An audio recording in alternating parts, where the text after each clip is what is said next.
আঁকা লাগবে না তো বেশি টাকা ও ভিডিওতে মার কত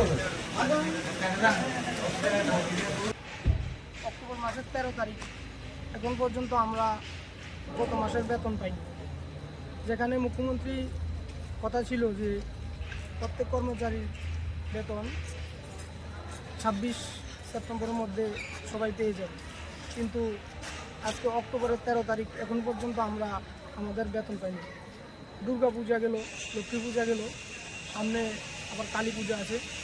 আমাদের আর্থিক বিশেষ সংকটে পড়েছে, যেখানে মুখ্যমন্ত্রীর কথা ছিল যে প্রত্যেক কর্মচারী 26 তারিখের মধ্যে তাদের বেতন পাবে। আমরা নলছর ব্লক কমিটি এবং সারা রাজ্যের রেগা কর্মচারী কোনো বেতন পাইনি। তাই আমরা আজকে মাননীয় বিডিও স্যারের কাছে ডেপুটেশন আকারে মিলিত হয়েছি। আমরা কবে নাগাদ বেতনটা পাবো তার জন্য। ধন্যবাদ।